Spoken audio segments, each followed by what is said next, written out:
네, 안녕하십니까. 땅짓고 부동산 직독 시간입니다. 자, 오늘 이 시간에는 유찬영 안세회계법인 세무사님을 좀 모셔봤습니다. 자, 세무사님 안녕하십니까? 예, 안녕하세요. 네.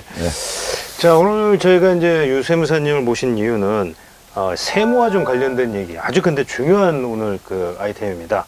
그래서 저희가 좀 말씀을 좀 나눠볼까 하는데, 자, 이제 흔히 5월은 이제 세무업계에서 굉장히 가장 바쁜 달, 1년에 가장 바쁜 달 중에 하나로 이렇게 이제 얘기가 되는데, 그 이유가 바로 종합소득세를 이제 신고하는 달이기 때문에 그런 것인데, 이 종합소득세라는 거는 이제 결국 이제 근로소득자 외에 이제 다른 소득이 있는 이제 분들, 뭐 이런 분들이 이제 신고를 좀 하셔야 되는 때인데, 이게 이제 작년의 경우에 한 전국적으로 한 700여만 명 정도가 이제 그 대상이셨는데, 올해 이제 여기에 좀 새로운 변수가 하나 생겼죠. 예, 맞습니다. 그게 바로 이제 그 주택 임대 소득 연간 2천만 원 이하의 주택 임대 소득이 있으신 분들도 이제 올해부터는 국세청에 이제 이 종합소득세 신고를 하셔야 된다.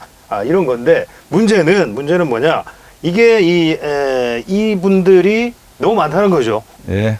그분들이 한 전국적으로 한 올해 그러니까 지금 2주택자 이상이 신고 대상인데, 보도된 거에 의하면 220만 명 정도 된다 그래요. 예상치로. 예. 근데 그 중에서는 기존에 신고를 했던 분들도 계시지만, 수익 금액이 2천만 원 이하는 신고를 안 했거든요.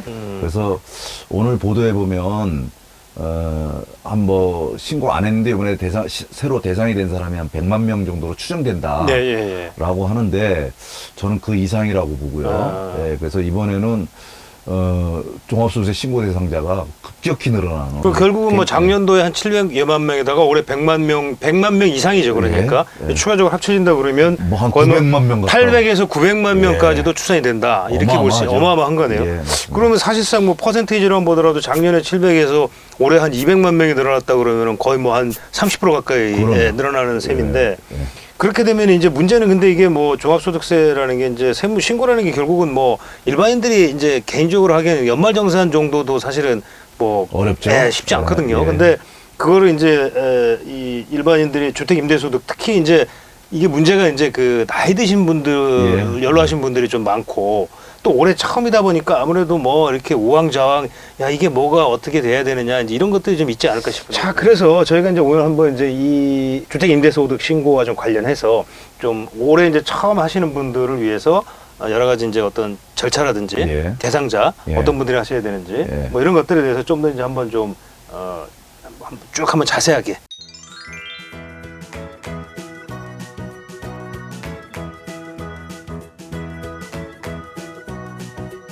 올해 근데 이제 이 정부가 연간 2천만 원 이하 임대소득, 주택 임대소득자에 대해서도 과세를 하게 된 어떤 배경을 좀 간단히 좀 먼저 좀 짚어보면 뭐가 있을까요, 좀? 모든 소득 있는 사람은 세금을 내야 되는 거니까. 원칙이죠. 근데 그동안에는 이제 정책적으로, 소액 임대 사업자들에게는 세금을 과세하지 않았었는데, 그러나 그 언제까지 그런 소득에 대해서 과세하지 않을 수 없으니까, 뭐 원칙으로 다시 돌아왔다고 봐야 되겠죠.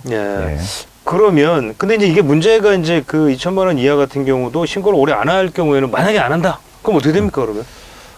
안 하면 세무서에서 이제 뭐 하라고 자꾸 연락이 오죠.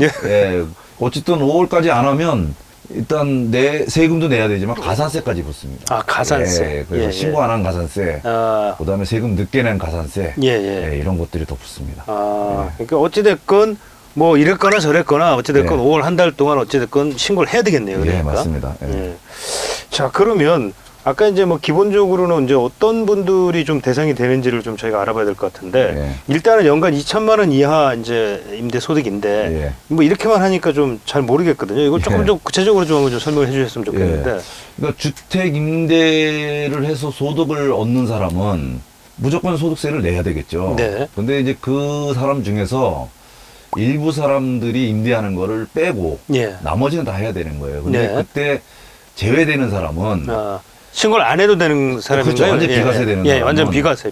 비과세 되는 사람은 1주택을 갖고 있는 사람이 1주택자. 그 주택을 임대해서 소득이 있으면 그건 안 해도 됩니다. 근데 거기도 또 예외 규정이 있어요. 1주택이라도 고시가액, 즉 기준시가가 9억이 넘는 주택을 임대하는 경우에는 예. 예, 그거는 임대소득세를 신고를 하셔야 됩니다. 아, 기준시가가 9억이 넘는 주택을 임대할 경우. 그러니까 예. 그러면 2주택 이상은 무조건 신고를 해야 되는 것이죠. 세금을 내야 되는 내가 거죠. 보유한 집이 2채 이상 갖고 있다. 2채 예. 이상을 갖고 있을 때. 예. 그러면 2채 이상을 갖고 있는데 뭐 예를 들어 한 채는 내가 그냥 어디 살 수도 있고 그렇죠. 내가 직접 살거나 예. 아니면 뭐 우리 가족이 살거나 뭐 예. 살 수도 있고 또 한 채는 전세를 주거나 예. 이제 여기서 이제 전세 월세가 또 갈리지 않을까요? 예, 또? 맞습니다. 예, 그 경우는 좀 어떻게 될까요? 그러니까 이제 집을 2채를 갖고 있는데 예. 보통의 경우에는 2채에 다 거주하기는 어렵죠. 상식적으로 어렵죠. 그렇죠. 그렇지만 뭐 2채에 다 거주할 수도 있죠. 내가 세를 안 주고 뭐 왔다 예. 갔다 하면서 살 수도 있지만 뭐 예를 들어 뭐 자식이 만약에 서울에서 유학을 해. 근데 저는 이제 집이 예를 들어 지방에 있어요. 예. 그럼 이제 이렇게 2채를 가지고 있을 경우에는 뭐 예, 그렇죠. 그럴 수도 있는 거 아니겠습니까? 예. 그렇지만 어쨌든 2채를 갖고 있으면 한 채는 임대를 줬다라고 추정을 하는 거죠. 예외적으로 임대를 안 할 수도 있겠고 또 임대를 뭐 안 하더라도 가족이 사용할 수도 있거든요. 아, 예. 예, 그래서 그럼에도 불구하고 가족이 사용하면은 거기다 임대료를 받기는 어려울 거니까 네네.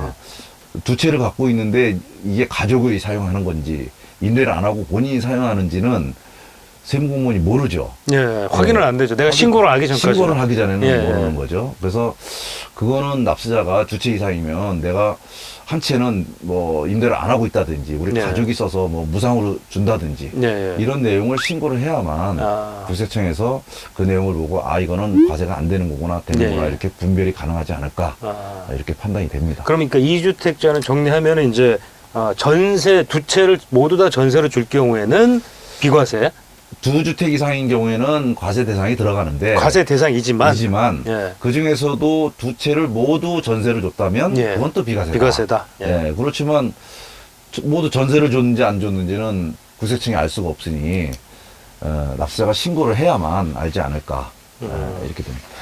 이제 전세보증금 관련해서는 예. 2주택을 갖고 있는 사람이 전세보증금이 있다라고 하면 그게 뭐 온전세든 반전세든 간에 그 보증금은 과세가 안 됩니다. 아, 예. 그러나 3주택 이상의 경우에는 예. 그때부터는 이제 보증금에 대해서 과세를 하죠. 아, 3주택 이상일 경우에는. 예. 그런데 3주택 이상인 경우에도 그 보증금 과세 안 되는 경우가 또 예외적으로 있어요. 그게 뭐냐면 예. 주거 전용 면적이죠. 전용 예. 면적이 40제곱미터 이하이면서 예. 정부 고시가액이 2억 원 이하. 예. 이런 경우에는 3주택 이상이라도 보증금이 과세가 되질 않아요. 아. 그러니까 참 어렵죠. 그러니까 예. 2주택 이상은 과세가 되는데 전세 보증금은 2주택까지는 과세가 안 되고 3주택 이상부터 전세 보증금이 과세되는데 예. 예. 그것도 전용 면적이 40제곱미터이면서 예. 기준시가가 2억 이하인 경우는 전세 보증금도 과세가 안 된다. 아, 그러나 예. 월세는 예. 2주택부터 무조건 과세가 됩니다. 월세의 경우는. 그럼 예를 들어서 2주택인데 예. 2채 아까 말씀하신 거는 이제 2채를 모두 전세를 줄 경우에는 비과세다. 그런데 그럼 만약에 2채 중에 한 채라도 월세를 주면 예. 과세 대상이다. 월세는 이렇게 무조건 과세가 됩니다. 월세는 된다. 예. 그렇게 됩니다. 3주택도 그러니까 이제 마찬가지로 예. 3주택은 근데 월세든 전세든 다 뭐 과세된다. 다 과세다. 그러니까 예, 세 채를 다만 다 전세를 놔도 과세된다. 과세되는데 예, 예. 소형주택의 임대보증금은 또 예. 비과세다. 아, 그렇게 일단 그렇게 정리를 좀 할 예. 수가 있겠네요. 자, 그 다음에는 그러면 이제 이렇게 과세 대상 여부는 이제 우리가 이제 이렇게 좀 파악을 할 수 있고, 근데 아까 그 전세 같은 경우에 이 과세를 한다고 그랬는데 그 경우에 보증금을 어떻게 과세를 하죠? 근데 월세 보증금은 사실은 보증금을 받아가지고 은행에 이자를 넣거나 예금을 하면 이자가 생기잖아요. 예. 그러니까 또 실제 시장에서는 월세를 보증금으로 바꾸거나 보증금을 월세로 바꾸는 경우가 있잖아요. 그렇죠, 그래서 그렇죠. 예. 월세만 과세하고 보증금만 과세하지 않는 것은 그것도 형평이 안 맞으니까 아, 그래도 보증금에 대한 이자 정도는 과세를 해야 되겠다. 네네. 라고 하는 거죠. 그래서 보증금은 이자 정도를 과세를 하고 있습니다. 그렇지만 보증금을 둔 사람들이 상당히 많으니까 예. 그 부분에서 좀 특례를 둬서 뭐 거의 과세가 되지 않는 선에서 과세를 하고 있습니다. 그래서 13억이면 예, 13억을 하시죠. 13억이면 13억이다. 우리가 3억을 뺍니다. 예. 그럼 이제 10억이 되죠. 10억이 되고 예. 자, 거기에 60%만 과세하니까 예, 그럼 또 6억이죠. 6억에 대해서만 과세하는 거잖아요. 네. 자, 요게 과세 대상 금액이고 네. 그다음에 우리가 이자 상당액이라고 그랬잖아요. 이자 상당액 그렇죠. 예, 그 예. 이자 상당을 연 2.1%로 봐요. 아, 요거는 뭐 좀 변하는 건가요? 이제? 아니, 이게 작년까지는 2.1%고요. 아, 예, 예. 이게 금년 2020년 거는 이제 내년도에 신고하는데 그때는 1.8%예요. 아, 예, 작년까지는 예, 2.1%를 예, 예. 적용합니다. 네. 2.1% 적용하면 어떻게 되나요? 이게 1,260만 원인가요? 그렇죠. 예, 1260. 네, 1,260만 원 되나요? 네. 그죠?